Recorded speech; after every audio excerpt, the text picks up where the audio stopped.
Agora seguimos falando de economia atrelada à Rússia, né? Como que as criptomoedas, sabe aquelas moedas digitais, estão funcionando na guerra? O principal banco da Rússia teve uma licença para emitir e trocar as moedas digitais. Agora, essa medida é vista como uma oportunidade de diminuir os efeitos das sanções ocidentais. Quem vai explicar para a gente tudo, tintim por tintim, é a Priscila Yazbek, porque tem um lado positivo e um lado negativo também, até porque falta muito conhecimento ainda em torno das criptomoedas. Pri, explica para a gente. Exatamente. A gente vai mostrar aqui para o pessoal que está em casa como que aumentaram as transações de rublos com bitcoins. Então aqui a gente tem nesse quadro um aumento de 9 vezes da quantidade de bitcoins que eram movimentadas antes da guerra, lá no dia 20 de fevereiro, e aqui no dia 7 de março, que foi o auge da tensão no mercado. Olha como que aumentou mais de 9 vezes, passou de 55 bitcoins para cerca de, para 515, né, mais de 500 bitcoins a movimentação aí durante esse período. Quem me ajudou aqui com esse levantamento foi o Felipe Mendes, da Criptomaníacos, que fez esse cálculo aqui, que é complexo sempre que envolve criptomoeda e Bitcoin. A gente tem também uma segunda tela para a gente explicar como que funciona as criptomoedas, como que funcionam as regulações. Então, muita gente fala que as criptomoedas não podem ser rastreadas, mas isso não é verdade. As criptomoedas, elas são rastreadas porque elas ficam registradas no blockchain, mas o que acontece é que quem faz a movimentação, os participantes, são anônimos. Como o Felipe disse, é diferente de quando alguém tenta fazer alguma movimentação ilícita de dinheiro e usa uma mala de dinheiro. Nesse caso, tanto a movimentação, se não for descoberta, quanto as pessoas que estão movimentando aquele dinheiro ficam anônimos. No caso da Bitcoin, as movimentações são rastreáveis, ficam registradas nesse blockchain, nesse registro, mas quem fez essa movimentação está anônimo.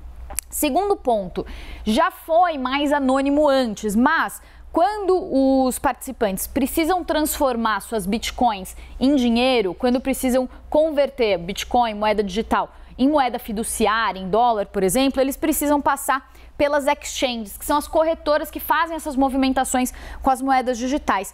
E as exchanges, conforme foram ficando maiores, passaram a ter mais regulamentações e implementaram essas medidas de Know Your Client, em inglês, que a gente, o correspondente português seria as medidas de conhecer o seu cliente, né? E com isso, os clientes passaram a ser mais identificados por essas corretoras na hora de transformar a moeda em dinheiro. E aí, por fim, o que o Felipe estava explicando é que, ainda que na hora de converter a moeda digital em dinheiro, a exchange ou os sistemas financeiros consigam reconhecer quem está fazendo aquela movimentação, ainda assim é possível uma pessoa transferir a sua moeda digital para uma outra pessoa, transferindo o seu token, que é aquela senha que é usada para conseguir movimentar essas bitcoins, e isso não passar por nenhum sistema. É como se, por exemplo, uma pessoa em um país tivesse uma mala de dinheiro, a outra tem o Bitcoin, essa pessoa passa a sua senha para essa que tem o dinheiro vivo, e essa pessoa que tem o dinheiro vivo recebe a senha, aquilo não passou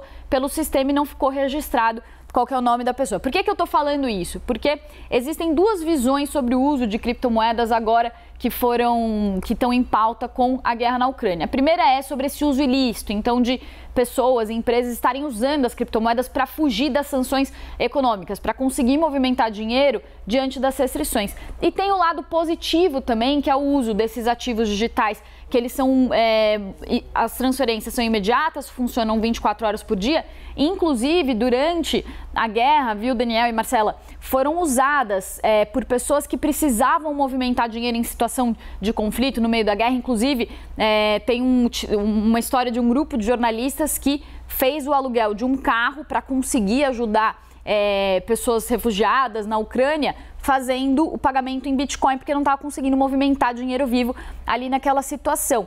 Então, o que se observa é que existe uma regulação maior que está chegando nesse mercado. Ainda assim, tem a questão da moeda digital ser inconfiscável e está sendo usada também, de certa forma, para um lado positivo aí, que é esse uso do dinheiro mais rápido e uma movimentação mais ágil em situações de urgência, de emergência. Excelente, e até para a gente entender, essa guerra tem toda uma particularidade, né? Tem a questão das redes sociais, tem a questão das moedas, como elas têm funcionado, então as criptomoedas não são diferentes, 9 vezes um número aumentou de utilização na Rússia das criptomoedas. Excelente, Pri, obrigado por dividir com a gente essa curiosidade.